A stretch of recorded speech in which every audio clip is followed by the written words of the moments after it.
and it's my pleasure to welcome you to Riverside Theater. And tonight, our special guest is John Cotugno, and he was just recently re-elected to the mayor of Vero Beach. And I also would like to either have you meet or reintroduce to you Mr. John Carroll, who's here tonight. He is with the City Council as well, and he also works very hard to work on your behalf. I do know that for a fact. And we had another gentleman here, Mr. Voss, who was just recently elected to City Council, but he had to go, had to leave, because you may not have a quorum of City Council members in one gathering. And maybe, so you can maybe tell us a little bit later on. If we run out of things to talk about, you can tell us about the rules about quorums. I'm just kidding. That's it. So we thought, this, by the way, is going to be our last get-together for 2024. And we'll resume again in the first or second week of January. And so the objective tonight is to basically open up the floor tonight to any questions you wish to ask the mayor. And it would be great to also get an idea of what you envision moving forward into 2025. And hopefully some of you will be brave enough maybe to come up to this microphone and ask some questions. The only reason we set up the microphone up here is it's easier to hear, to understand, and it is being videotaped to be then posted on the Let's Talk Vero website.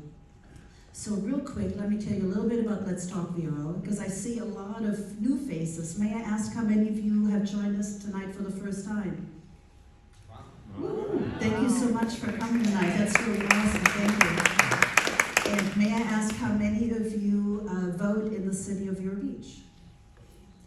Wow, that's a wave. That is awesome. So as you may know, for those of you who are new tonight, Let's Talk Vero is all about to help all of us to engage and to educate ourselves and to quote unquote enlighten ourselves. So I told Irina I'm going to call those our 3 E's. So, and I'm one of those people that has learned a lot, and I'm trying to educate myself, and I think this is a nice way for all of us collectively to learn a little bit more about our community. And I think the more informed we are, hopefully moving forward, we can do it that much more smarter and more enlightened. And so Irina has really built this, and it started in 2019 when she was asked to see what kind of appetite there was here in the community for this thing that's now called the Three Corners. And as a result of that, she has now built this community engagement. It's not a website, but it's her love. And she has 10,000 readers, and it's really quite remarkable to try to inform the public as agnostically as you can. I always try to say to her, we need to be Switzerland as much as we can, and just trying to navigate in the middle and hopefully provide good information. So along the lines of good information, I'm pleased to tell you you're sitting in Florida's largest producing theater. And this is the largest producing theater in the state of Florida. It's a nonprofit. And the manager of the theater is right back there, Lori. She is,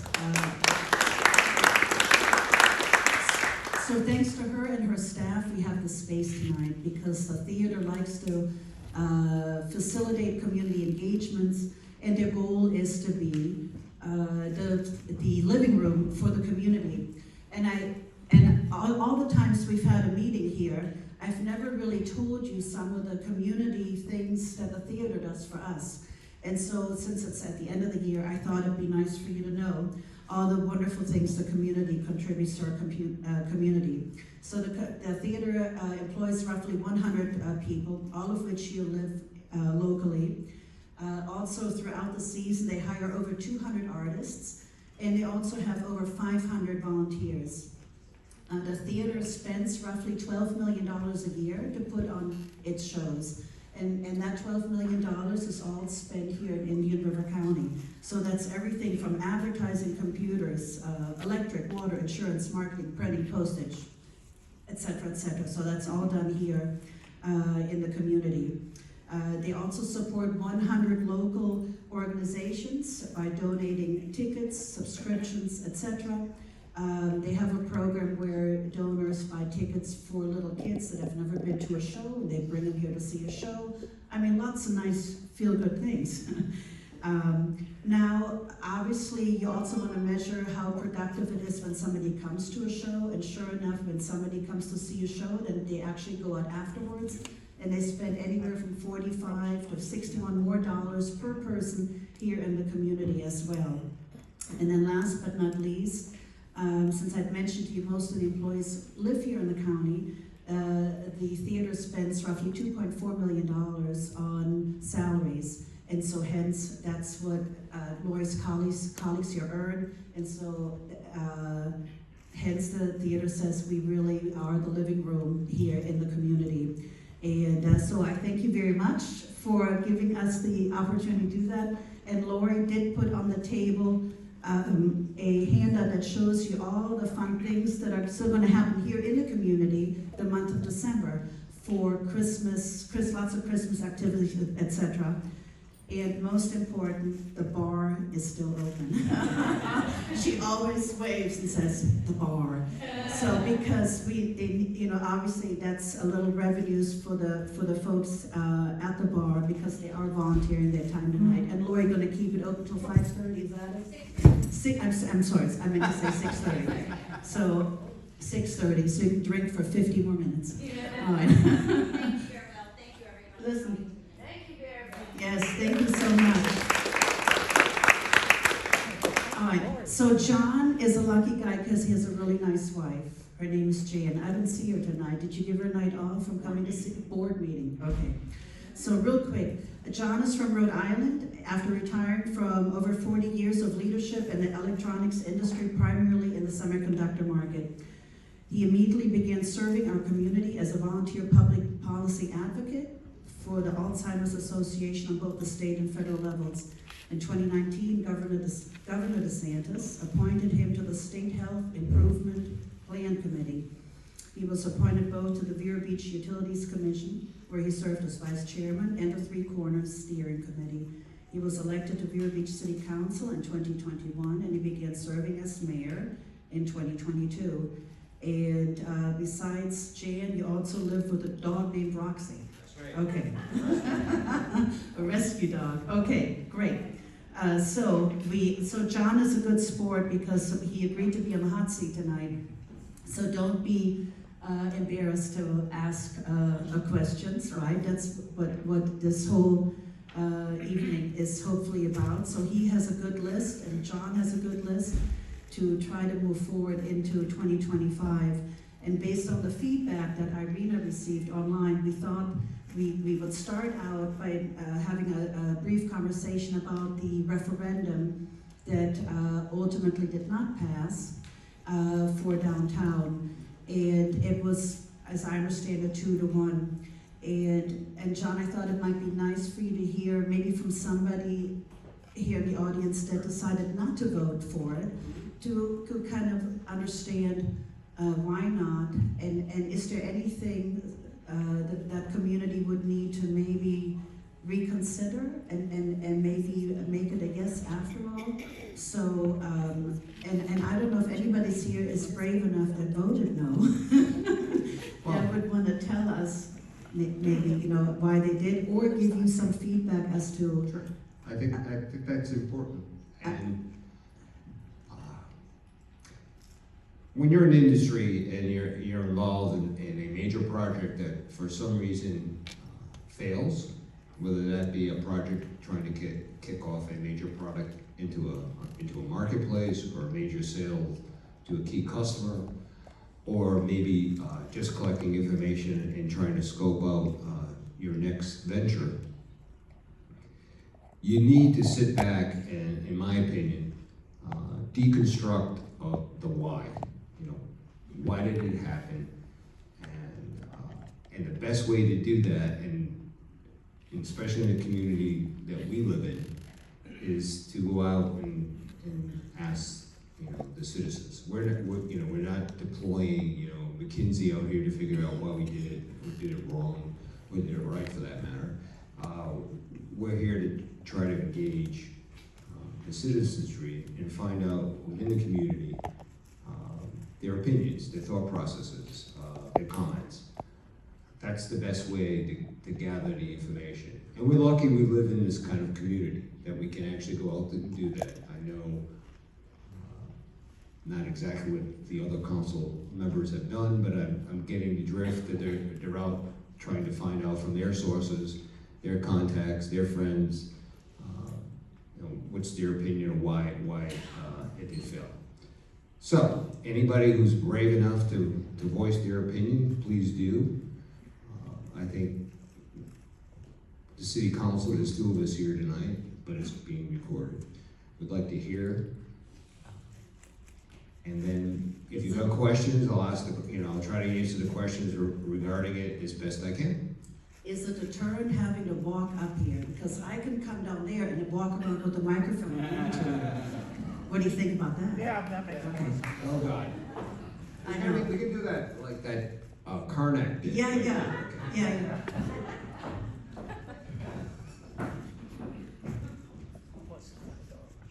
And then there's a really nice lady and they asked me tonight, what are they gonna do about Hamilton Park? And I said, I have no idea, you need to come up here to the microphone. She goes, I'm not gonna do that. So, okay, here we go. So, I've never done this before, by the way, I do have a day job. Thank goodness. I'll be happy to kick it off. So, the city manager was quoted as saying that it was a strategy of the city government to time the referendum vote with the general election. In retrospect, do you think that was a wise move, unwise move? Do you think it helped, hurt? I mean, the response was phenomenal, but the response was also phenomenal to the general election, nationally. So, do you think that was a good strategy at this point, or not so good strategy? Well, I had this conversation with Monty just after, and it revolves around, I don't think it's a bad thing that too many people came out to vote. I mean, you can look at it and say, well, if you ran it, if your strategy was to run it when less people voted, maybe you would be able to have it pass. Okay, that's a possibility. But why, and this is my opinion, the more people vote, especially in a community like ours, okay, we have roughly 11,000 registered voters in the city of Vero Beach, and you get and it was an 85-point-something% turnout. And so let's just say roughly that's the same turnout, that's for county-wide, so let's just say that extrapolates the same for Vero. So we roughly had 9,000 of the 11,000 people vote. You can't deny the message that happened from that vote. Now you can disagree with the result, but you can't deny the message. And I don't think it's a bad thing to have that. Again, my opinion, and I'm sure that people with different opinions who strategize on referendum strategies. But to me, you reach the type of people, the populace, the citizenry, there would be no, I think, objection if it had passed. I don't know why it keeps turning. But the people who would have been on the other side. Plan B, I also had to put a mic in on the podium in case the wireless would not work. So? I don't know if you need to turn anything on necessarily, or it's on, there you go. Okay. Yeah, here you go. So I think it's a good thing Out to that we had the amount of people, and the results are the results. So that's,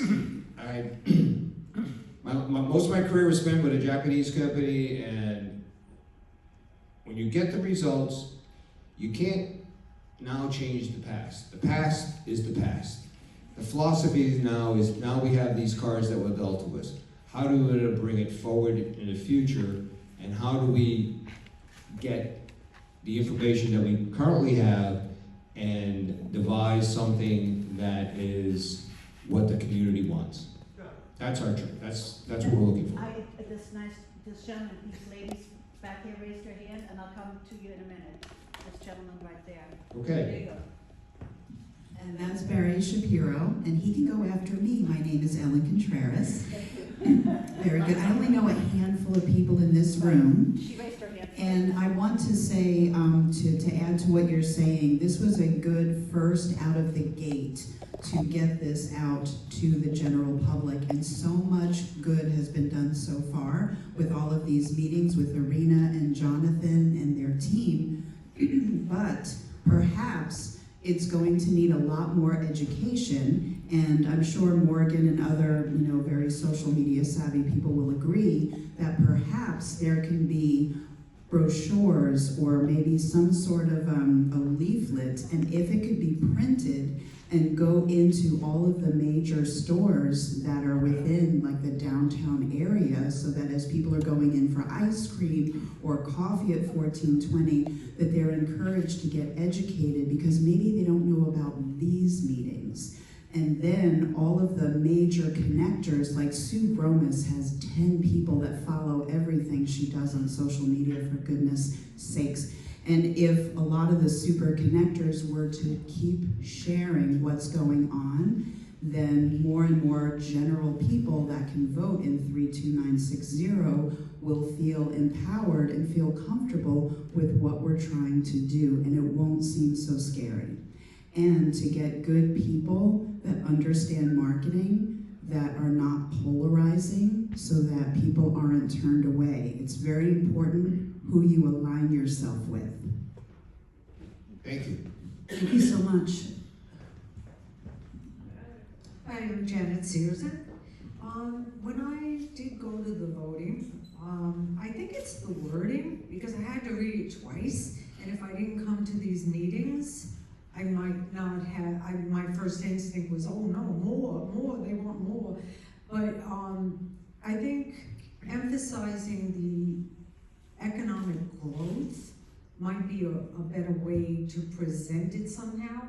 But I think the way it was worded, it just seemed like, oh no, there's gonna be more traffic, there's gonna be more, more people coming, more, and people get nervous with that.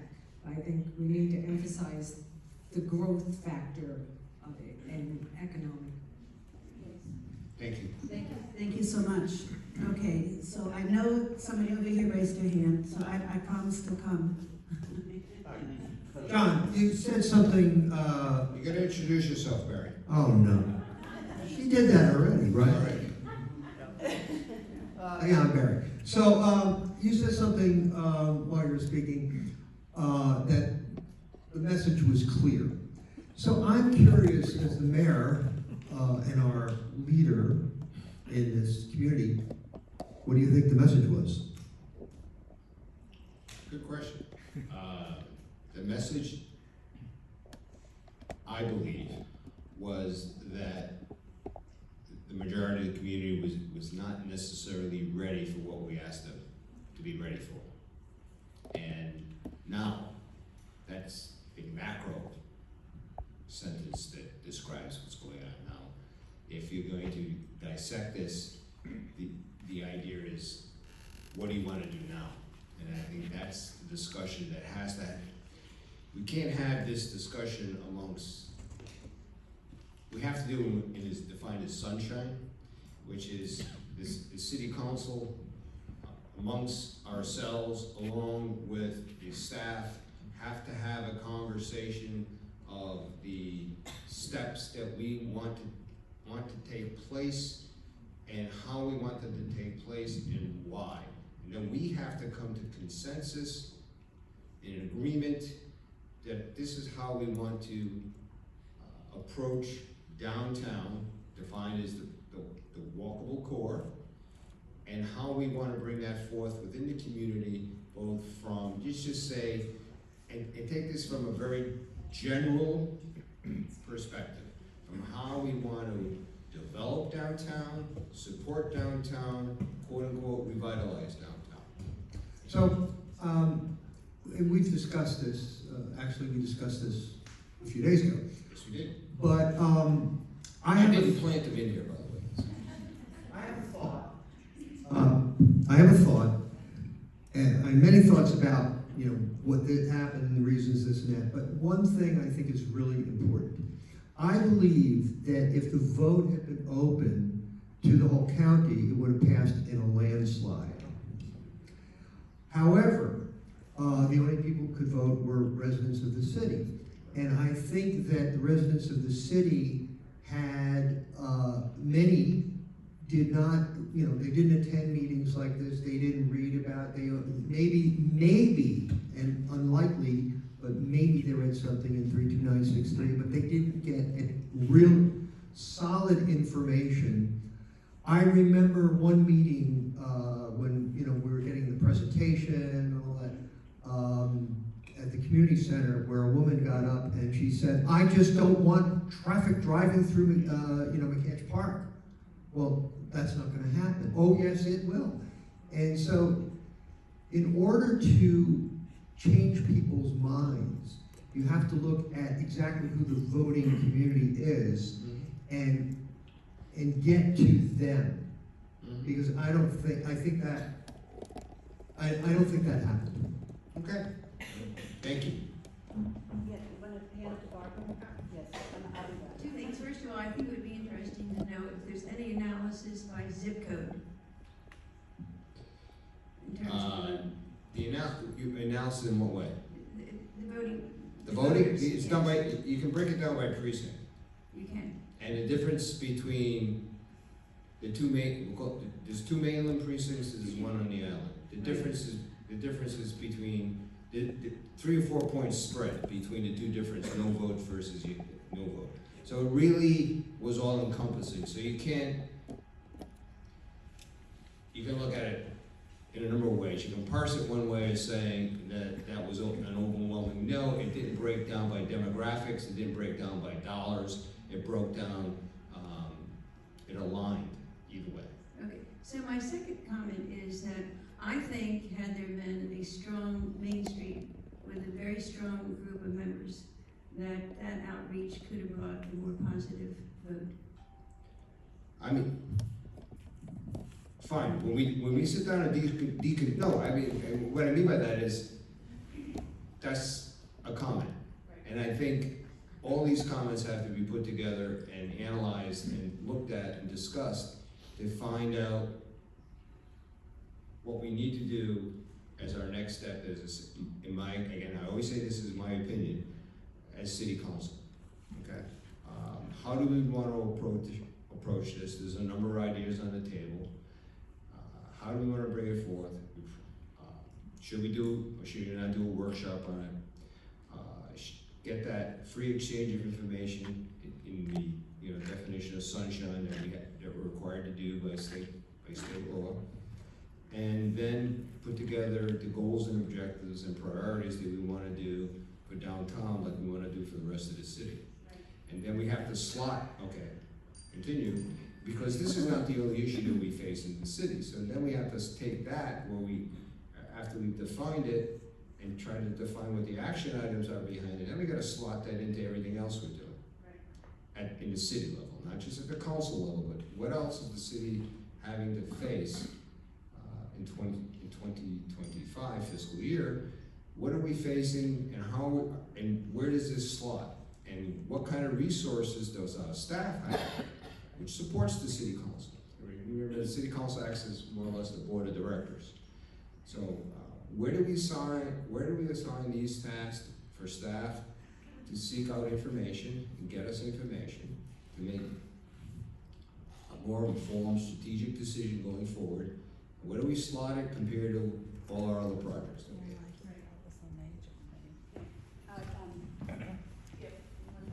Well, and then definitely this nice lady.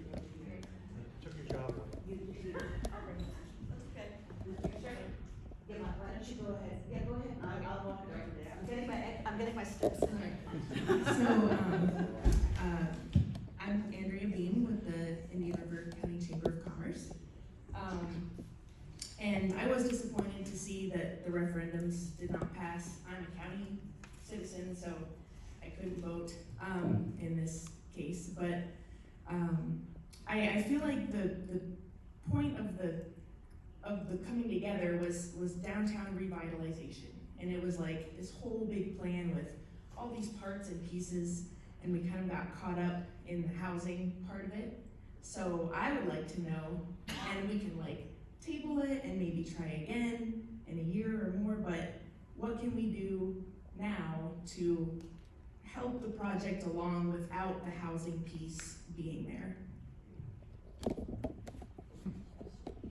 Okay. Seeing that I've actually seen the agenda for tomorrow's city council meeting, and I'm sure Councilmember Carroll has, does too. Some of it's going to be discussed tomorrow at the city council meeting. What we can and cannot do, not cannot do, what we should do going forward, how we're going to formulate that amongst the other things we have to do in the city. And I think that's the key. You've got this. For me, this is the loss of the losses in the referendum were a data point. Now, what do you want to do with the data, and how do you want to bring that forward? It has to be discussed. We all have our ideas. I'm sure there's going to be as many people show up to the meeting, many people on the dais tomorrow. There'll be ideas on what we should should not do, and how this is going to slot with all the other goals, objectives, and priorities that we have for the city for the coming fiscal year. Thank you. Ready to ask your question? Well, I have a comment. Whenever you were talking about the traffic and stuff like that, that was in one of the second meeting. That was the first meeting I had gone to, and I said something about it because I live right in the near downtown area between 20th and 27th, and people use that like Route 60. That's what the comment was from, because they were talking about parking on Route 60. And they go at least 55 on that road. And I don't even bother trying to cross that street when there's a car coming. That's why a comment of that was made probably at that meeting. It wasn't just because I don't want traffic in the neighborhood, but I live a block and a half off of Route 60, and it makes it really bad. It's dangerous. And I've seen little kids almost get hit several times because there's no stop signs on there or speed bumps or nothing. So that's why the comment was made. And I am being brave because I voted no on the referendum because I didn't agree with a lot of what was going on with the downtown area. And I did go to the walkable core, the two different walkable core things, north and south. And some of the comments that were made and by the person that was doing it and stuff like that, I didn't appreciate, and I didn't agree with a lot of it. So that's why I voted no. I mean, I'm not saying it's not doable or we should do it, but I think all of it at once was a little bit like, here, we're gonna do this and this is what we're gonna change. It was just like, a lot of people don't like change. You don't get that. It's not like that's a new thing, okay? But throwing it at people all at once and saying, this is what's going to happen if you vote yes. And people are like, no. I don't want. I want to have a say so in it. And I think, and first of all, thank you for, having the courage enough to stand up and say you said no, which is great. I mean, and I sincerely appreciate that. And your comments are not the first person who's made comments to me prior to and after the referendum, or the vote, I should say, that mirror what you just said. And that, again, will become part of our discussion, is that there are some concerns within parts of McCansh and Osseo or in those locations about traffic, about through traffic, speed, and some concerns that maybe they should have been addressed first before you go ahead and do something else that may or may not increase the traffic. Okay.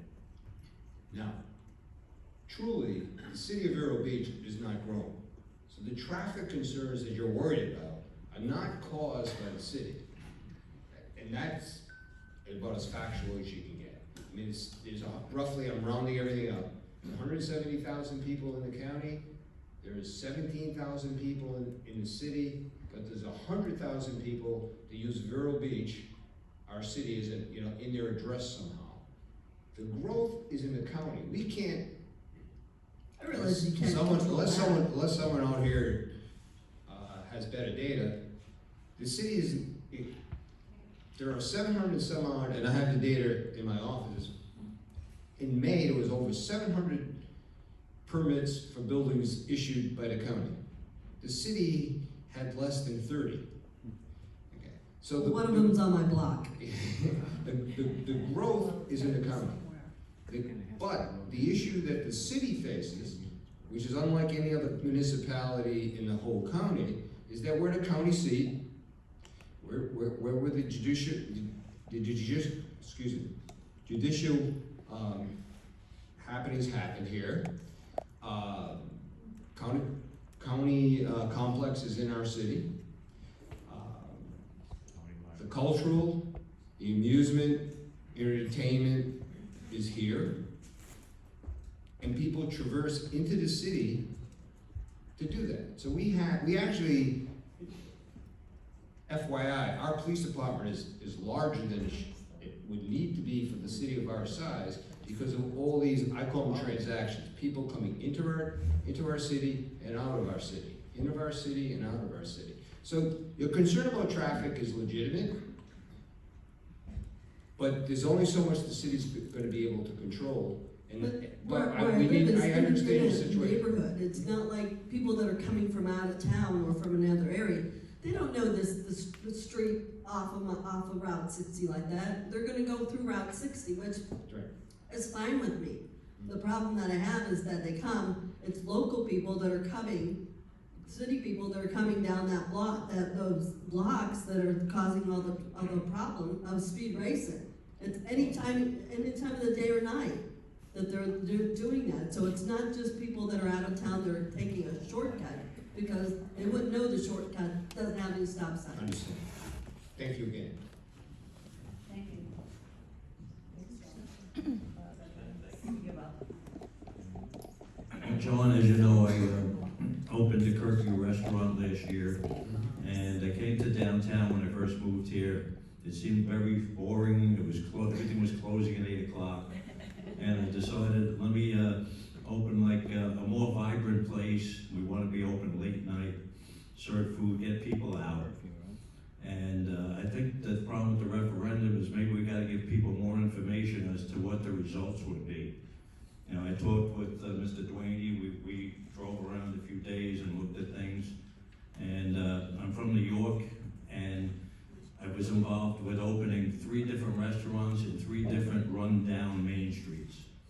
There were 3 main streets in town that were just dying up there, and we decided to open brand new restaurants, bring investments in, and if that referendum passes, what happens is you get all these new investors that all of a sudden they're interested because they see Vero Beach is growing. Now you're gonna have people bringing money in, you're gonna open up more stores, you're gonna open up better places, the whole town looks better, they'll be putting new storefronts in.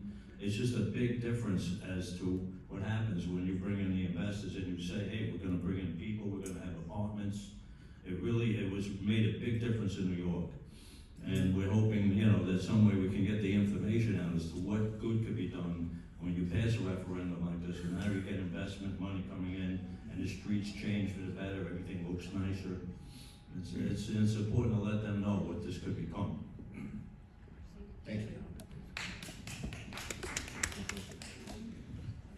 Lots more questions. Here we go. Hi there. Thank you. My name's Tom Cowan. I live outside the city. I'm president of Flying Ranches, which is a community in the southwest part of the county.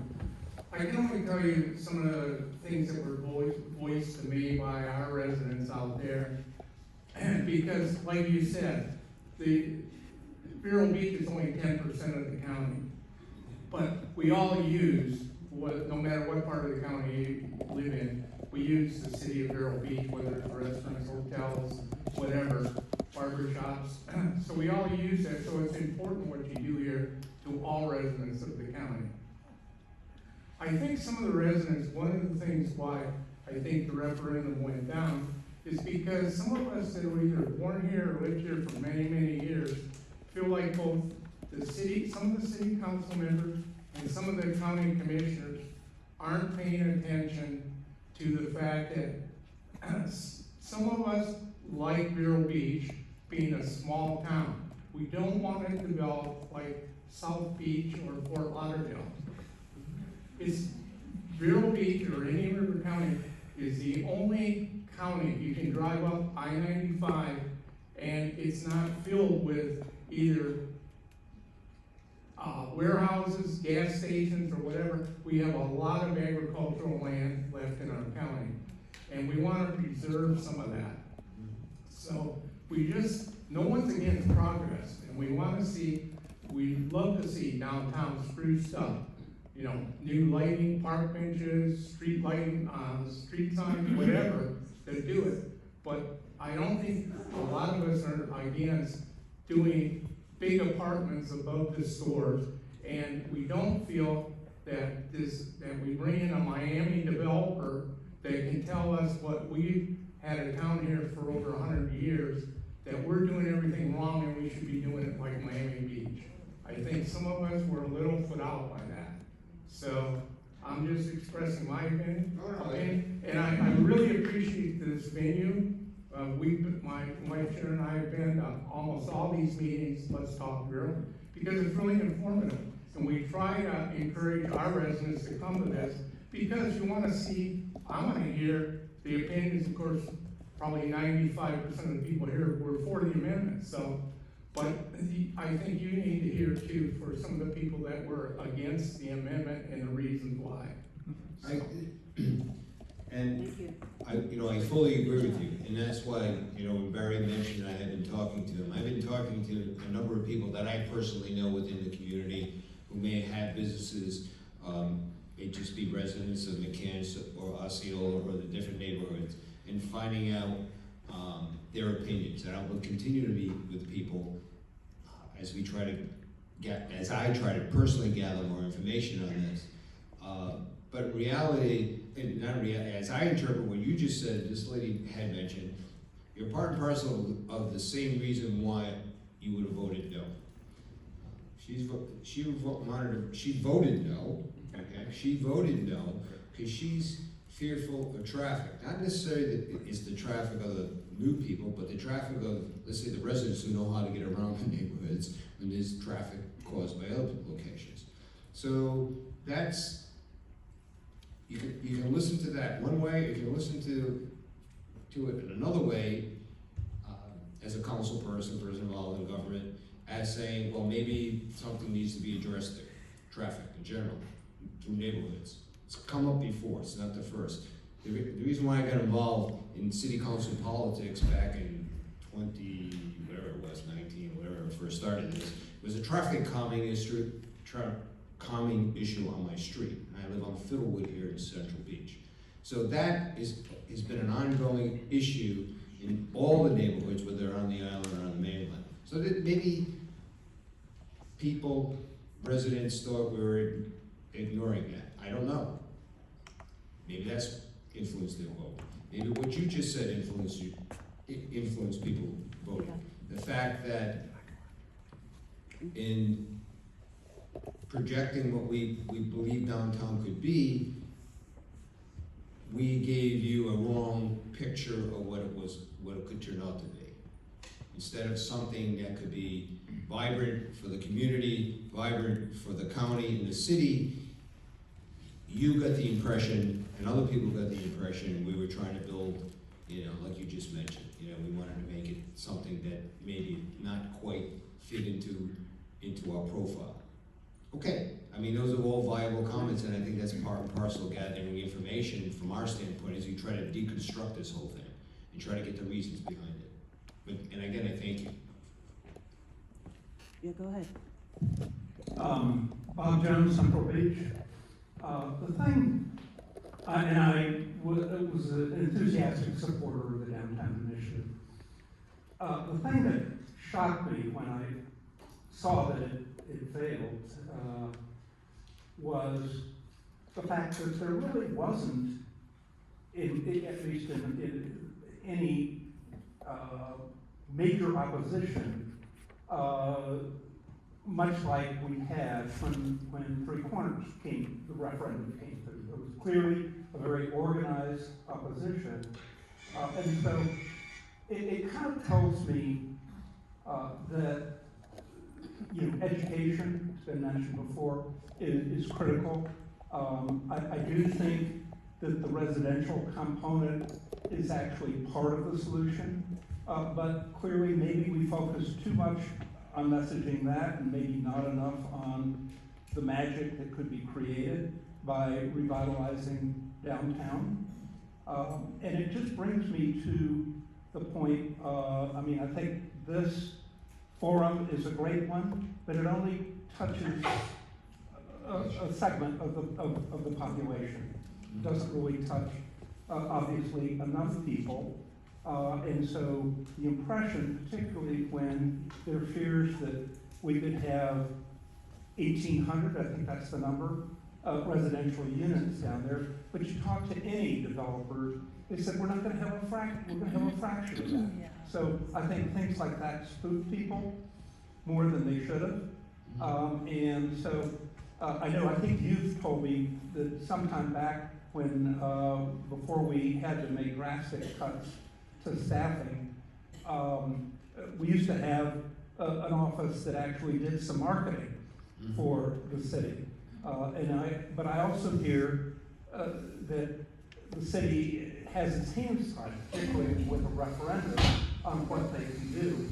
So the question is, what could we do to build on the Let's Talk Bureau and the Yes Initiative, Yes Downtown, to really have the concept more fully understood? Okay, Irina wants to make a quick comment. Answer that first. Sorry, yeah. Did you wanna? I'll end. Yeah? Okay, sure. I'll just make my comment from here. And then I'll give it. And I'll continue to sound like a broken record, but you have to dissect this, you have to deconstruct Wyatt, and then you put them together. And then one of them may be a marketing campaign, one of them may be to take a different direction downtown. By the way, none of this has been decided, these are just rolling off the top of my head. Okay, one of them may be to increase visibility of certain aspects of downtown property owners, landowners, etc., so that we can promote downtown in a different way. There is a vehicle for promoting downtown, it's Main Street. We also got 2 Chamber of Commerces that sit downtown. And this is not taking a shot at anybody, but I find the fact that we have 3 entities that who all dwell within a block of each other, by the way. Okay. They all have offices within a block of each other, and maybe they need to cooperate more together. And by the way, I have no idea if any efforts have ever been made to do that or whatever, but I'm just saying that. One of the chamber people aren't here. I mean, so you got 2 chambers and a Main Street, all located, block in each direction. City runs very lean, as anybody who's been involved in our city knows. We run very lean. So we don't necessarily have an active, grant writers, marketing people, PR kind of thing. So it's going to be a longer effort, because now we're going to have to, I think we're going to have to use the staff that we have and maybe build on staff. That's a priority the city council is going to have to determine. Hopefully we're going to determine that sooner than later what our priorities are. But I got to emphasize one thing. Okay? I am as disappointed in anybody that the referendum didn't pass. Okay? I'll be honest with everybody. But the other thing you have to look when you step into leadership roles that the city council does is this is not the only issue we have in city council. We have other issues that impact this city as much, in many instances greater than downtown. I'm disappointed, there's no doubt about it. I mean, and I'm not gonna speak for any other council member that may be sitting here or maybe not here. And I'm sure, remember, it passed 4-0 to go to referendum. So I'm sure there's at least 4 disappointed people somewhere. But this has to slot as a priority with other priorities we have in the city. I'm not saying it's gonna be first, last, or in between, but it has to slide, and we have to decide what we need to do with it, and how much time, effort, and dollars for that matter are we gonna invest in it, and what structure or whatever we wanna take forth and go forward with it. Yes, sir. Yeah, hold on just a second, I wanted to say something. As the person who was doing the majority of the community engagement, I mean, there are many comments I could make. But one thing that I've learned is we have to get better at making sure that our community members understand that these urban planning initiatives that we're undertaking are actually to curb suburban sprawl, not add to it. Somehow people think that you, our elected officials, want to be like Fort Lauderdale or Miami. And Andres Duani, you guys all know that I've worked with him doing the advanced work for community engagement. And wherever I go to work with him, whether it's Key Biscayne, Naples, Miami, North Carolina, we've been many places. And everyone, when I tell them I'm from Vero Beach, they're like, oh my God, that's the only place in the state that gets it right. And so I think we need to reinforce that's what we're trying to preserve. We're not trying to do anything else. So that's one thing.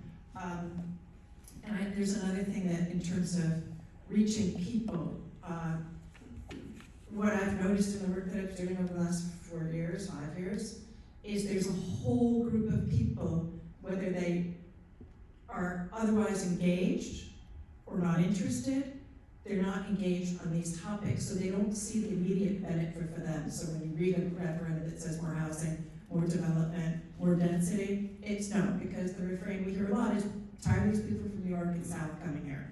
So we have to do a better job, I think, when we're starting these initiatives, of making sure people understand that we're trying to prevent everything that you're scared of. There's no reason to be worried. And then, of course, it's the media.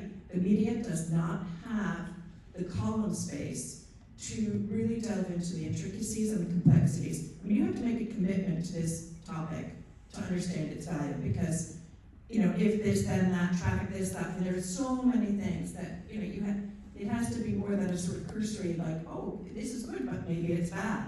I mean, you really have to invest time to understand, and not a lot of people have that kind of time. I'm committed to making sure that we reach more people, but I do believe there's a large percentage of our population who are willfully unengaged and will stay that way. So that's my thought. Thank you. Okay. I'm gonna try to go in order. I'll be back. Let's see, here we go. Last call on the bar. Oh, very important. Last call, most important, This is last very call. important, last Please call engage the bar. on the bar. 10 more minutes to drink, let's go. Okay. Yeah, so I asked my first question as a softball to get things flowing, but here's my hard question. So the thing that I think confused a lot of people was this whole idea of the transfer rights. It sounds like a shady thing in Florida, who gets to do this and move this here and move that there. Why was there a need to have a second referendum for the transfer rights, and does it need to be part of a redo on this? Yeah, you need the transfer rights. See, the people are saying, what's second referendum on transfer rights? They don't even, it's like, they don't know. Okay. It's a good question. It's based on the broad concept of, you have very small lots downtown. And we'll give it, I think we've done this before here, but you'll look at the Pocahontas Apartments.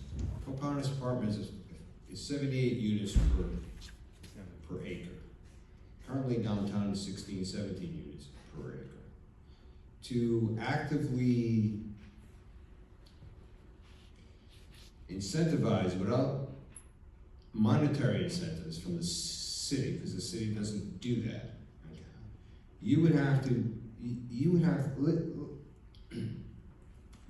to provide an opportunity for someone to come in and want to, say, revitalize the corner of 14th and 21st. I think it's the Arbor's building, if I get that right, if I'm on the right side there. Okay? And how does that person do it? How does any person do it? When you can't, you can't take what's there and replace it, even though that's one of the premier lots in the whole city because of the parking that it has and the size of it. Because based on the constraints, we've had 3 people who wanted to put in a mixed-use development down there. One was a hotel, one was kind of a condo hotel with some retail, and one was something else. And they can't make the numbers work, even when it was 2% money, never mind when it's 5+%. Yeah, but that's a density discussion. What I'm asking is. Well, you have to be able to transfer the development rights so that people who don't want the development rights, they have they now have a fungible asset which they can participate as entrepreneurs who invested in their property in the growth of the city based on that scenario.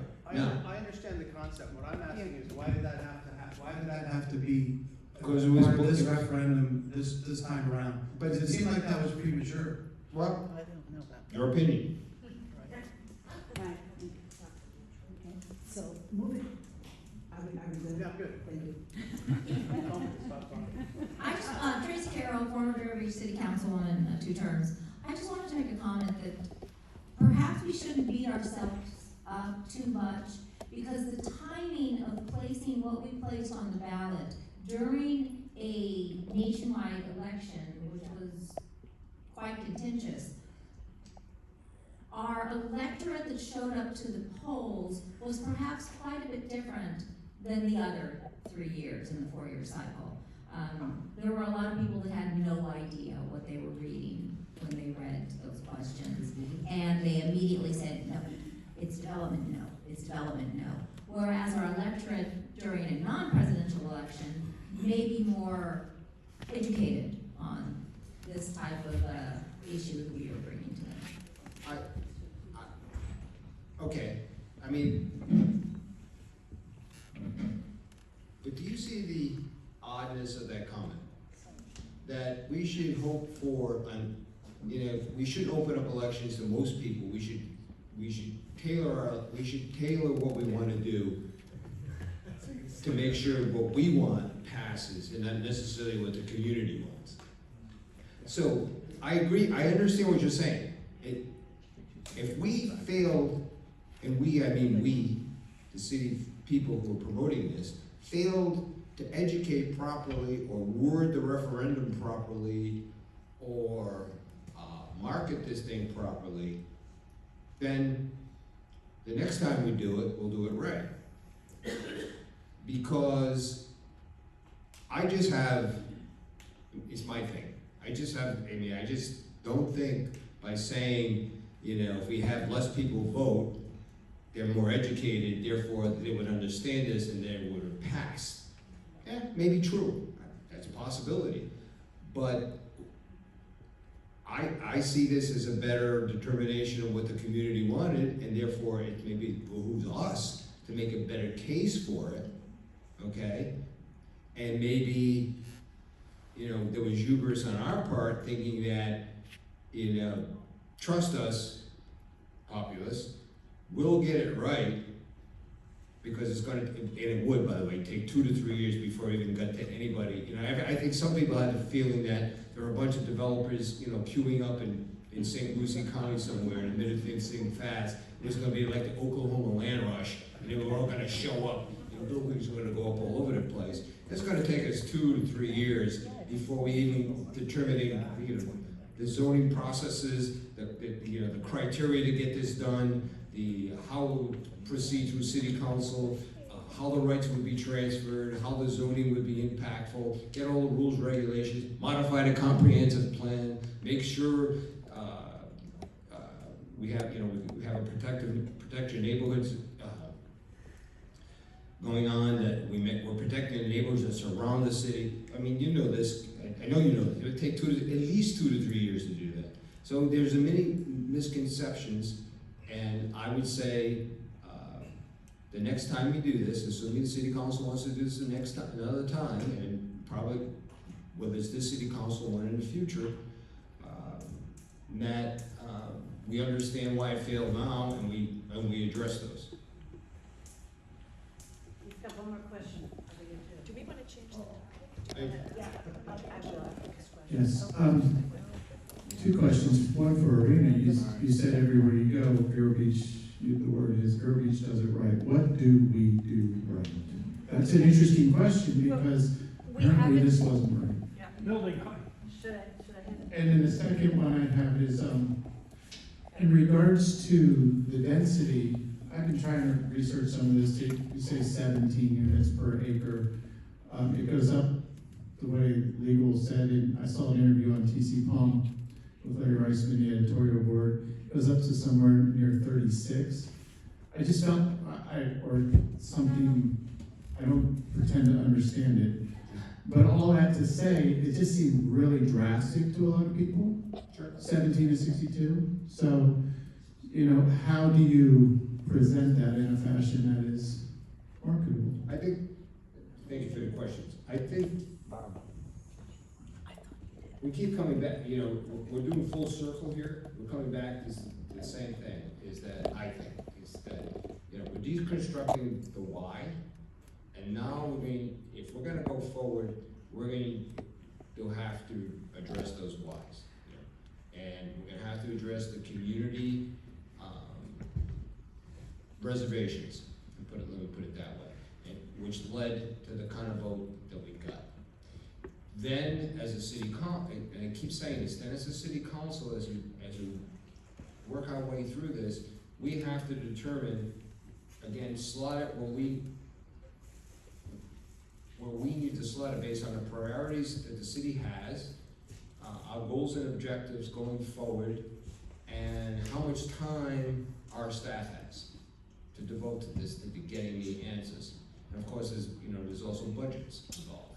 And I think that's our challenge, and I think it's gonna be a challenge in our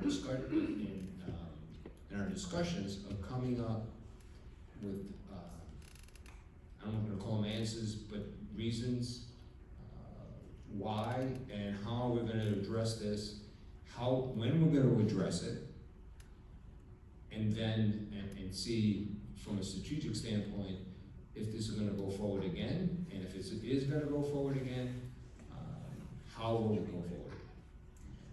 Real quick, and there's one more question back here and up front. Since this is your evening, we have 25 minutes left.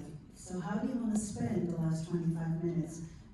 Would you like to continue to have a conversation about the referendum, or would you like to move on and ask questions to John on another topic, maybe Three Corners, or whatever you think is kind of also on the top of your mind? So what do you guys think? What should we do? Tell John right here. Keep going till there's no more questions? Oh, you got it. Does that sound good to everybody? Okay, so this nice young lady back here has a question, and I'll come over there to get my steps in. All right. Very well. This table number 12 gentleman had a question. Oh, okay. And so LaRusha, can I come back? Yeah, sure. Yeah. Okay. Oh, I know. but he was there, he was. Yeah, I know. This is really hard to do. You know, I'm going to go ladies first. I'll be back, I promise. Don't give up on me.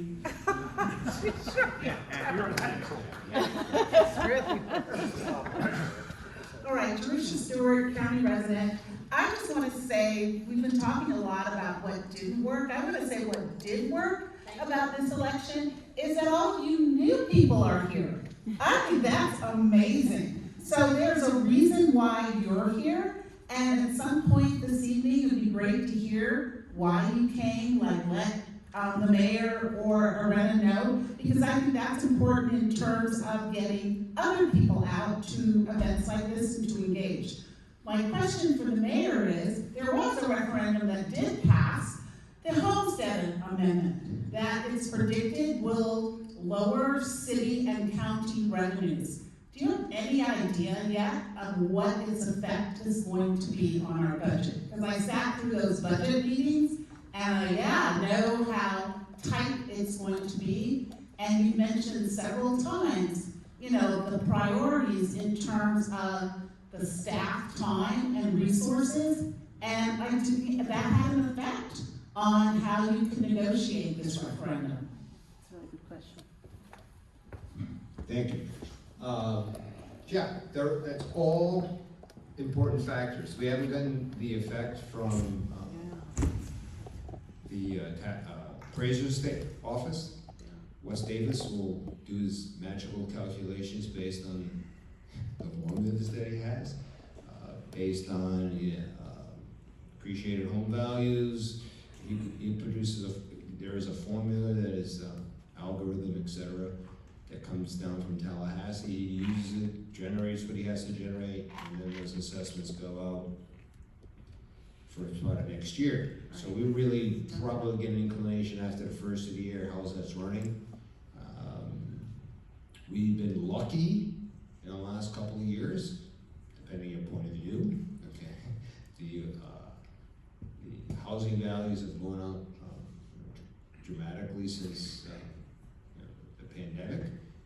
That helps us from the standpoint of budgeting and maintaining certain tax rates. But I have a sneaking suspicion that the city council will be under some pressure this year based on what you just mentioned, the referendum that did pass. I don't think housing has increased, but it probably is not going to be as impactful as it was in the previous couple of 3 years. So there's going to be some pressures and some thinking of priorities and what the city needs to do.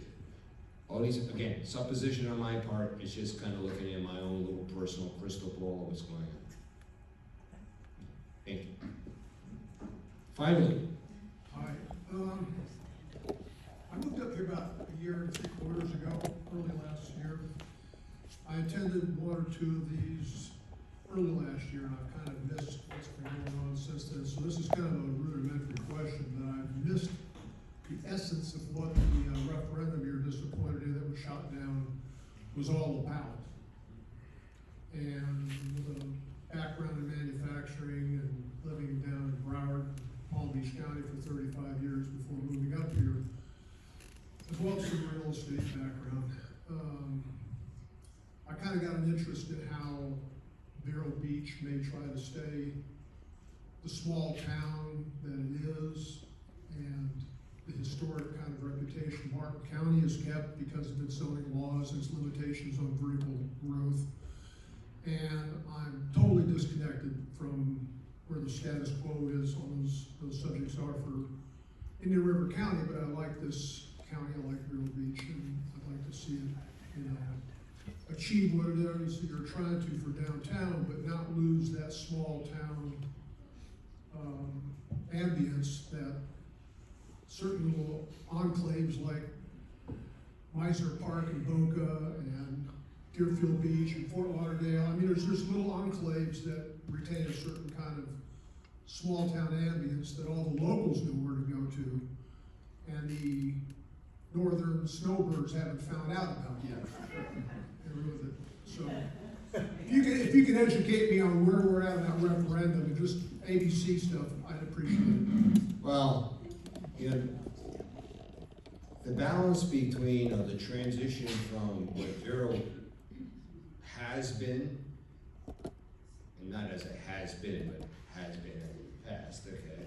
And as we progress forward, and what's happening in the entire county. See, we don't exist in a vacuum, okay? And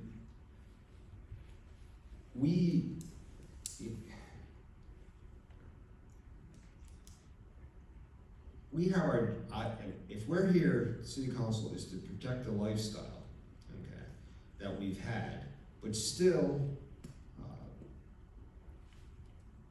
I'm not even transform it. It's invest in our downtown from the standpoint of, because I can't come up with a better word quickly, revitalize it to a not to a different level, but just kind of polish it up and create an environment that what we just happened this Saturday is not an exception to the rule, but happens all the time. And that is, we had a tremendous amount of people downtown on Saturday night with the lighting of the Christmas tree. The place, and if anybody was there, you know what I mean. The place was packed, and people having a great time. And yes, it's a special event, and you expect that. But if you wanna create a vibrant kind of environment downtown, there's different things the city can do that may or may not involve, the kind of development you mentioned. You still try to maintain your characteristics, but that makes Vero, what Arena had mentioned, a place where people say we quote unquote have got it right. But the issue will always remain is that if the county doesn't adhere to the same, we call them standards, then this city, whoever city residents here, raise your hands, you're gonna become under greater and greater burden, okay, to support the county, which is crazy, but that's what's happening, okay? Because, this is my pitch, okay, here you go. All the best beaches are here, within the city of Vero Beach. Beaches that you wanna take your family to, because there's things you can do at the beach here. Okay. We have the best boat launching ramps. That's why everybody complains why we haven't fixed the boat launching rack at Riverside Park yet. Okay.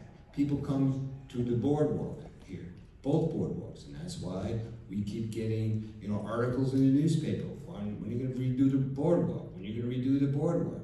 Why? Because not necessarily tourists, but people that live here use these things. We're the county seat, I mentioned before.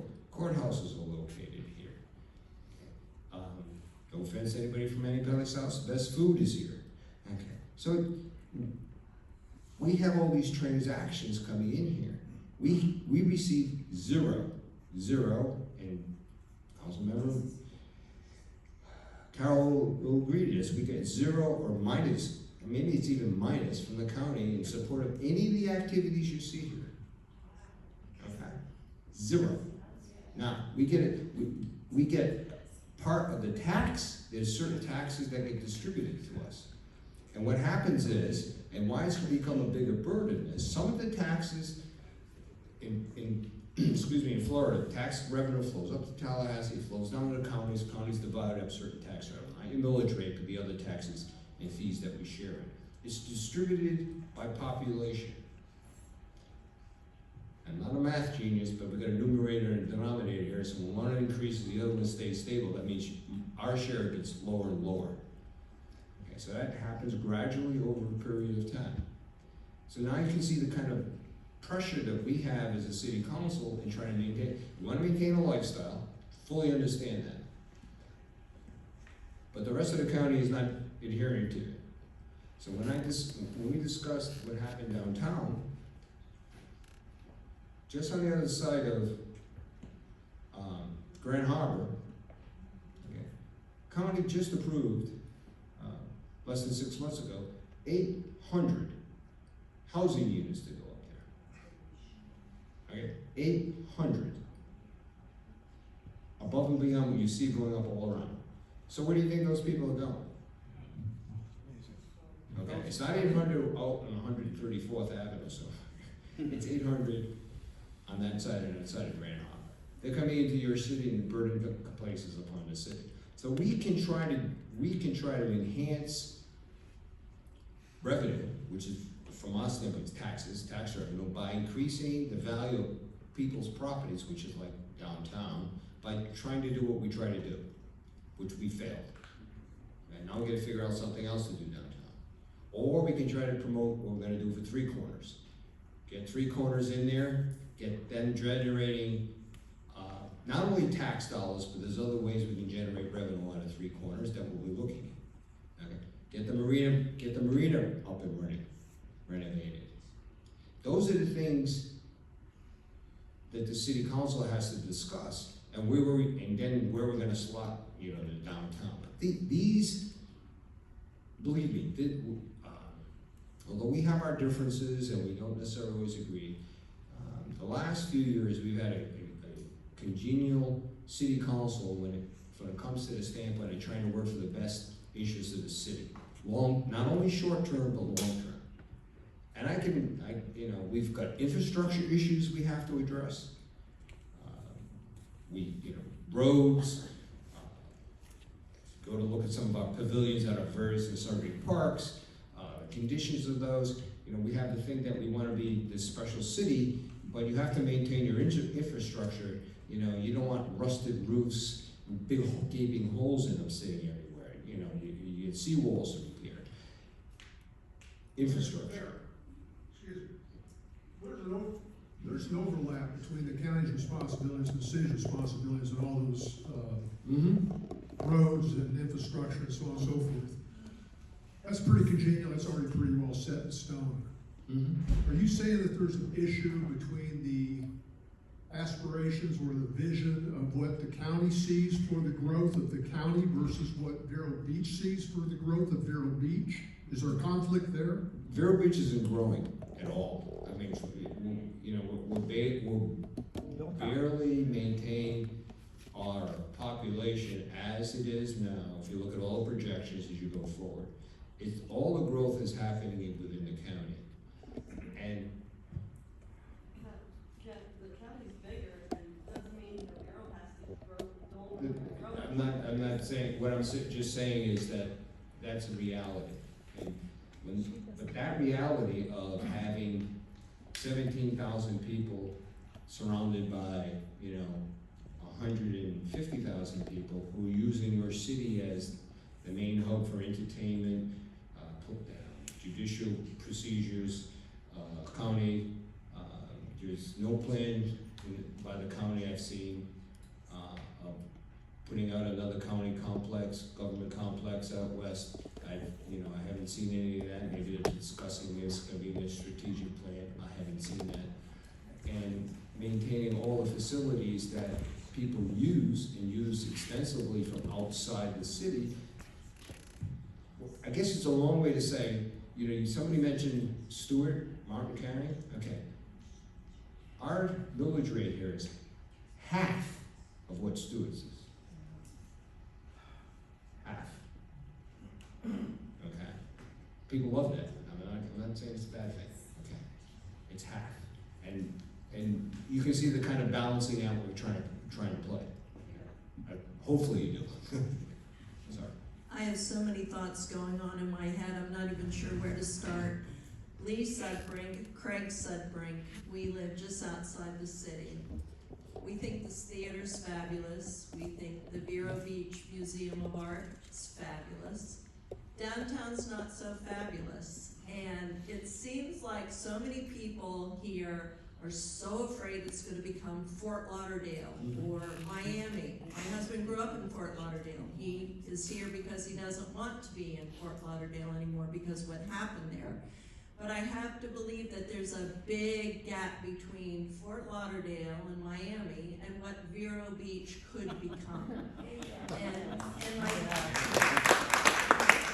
thing is that you have a lot of people here in this room that would love to see the city of Vero Beach be spruced up.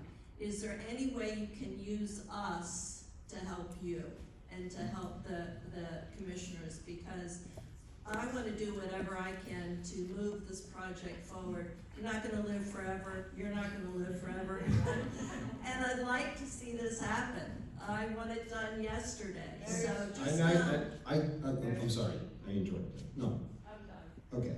Okay, thanks. No, there are things, again, some of them, it's part of our agenda tomorrow, probably, again, I don't want to give these sunshine things, but could be part of a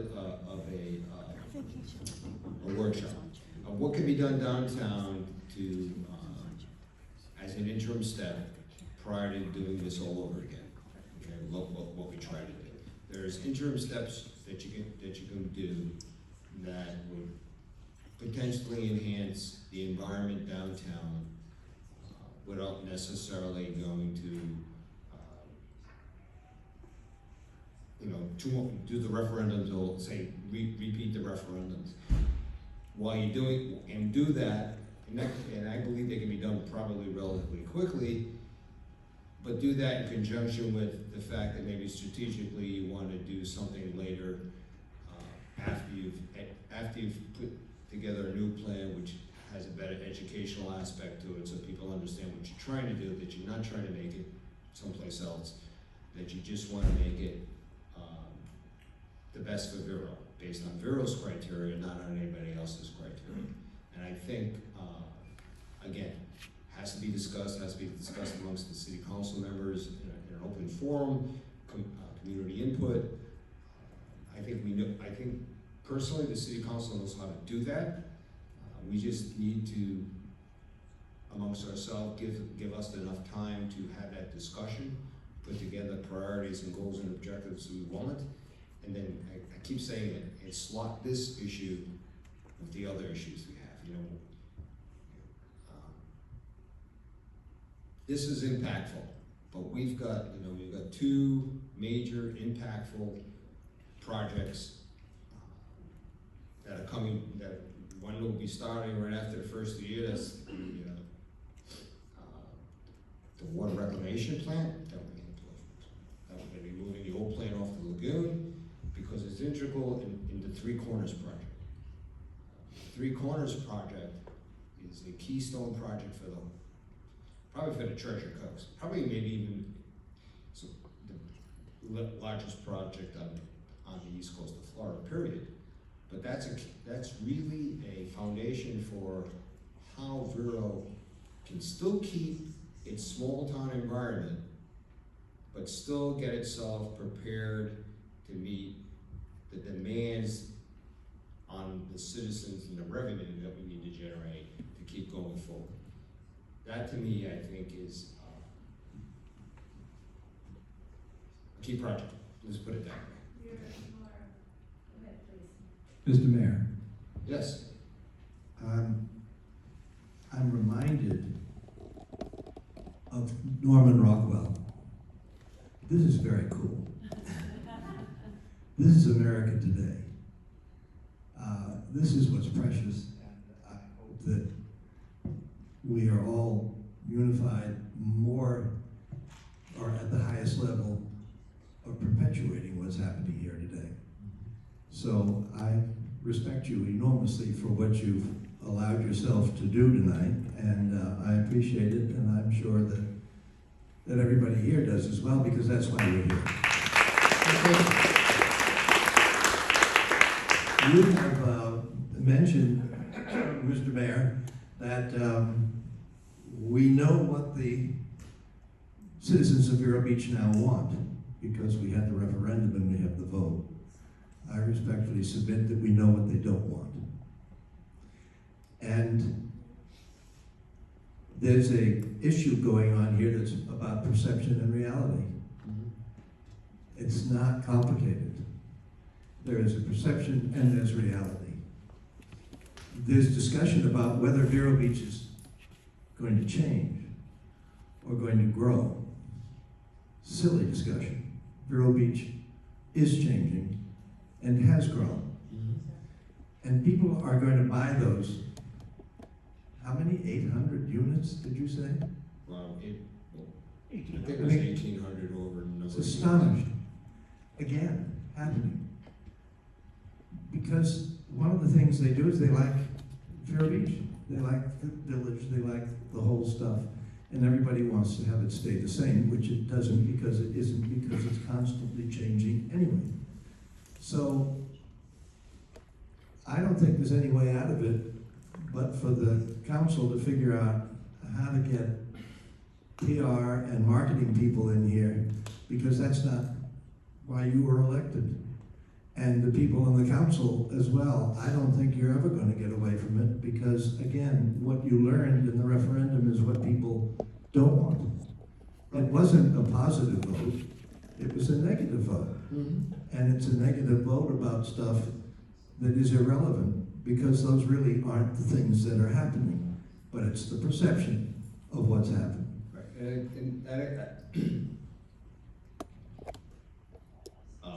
I'm a sales and marketing guy. These are a series of data points we have gotten, okay,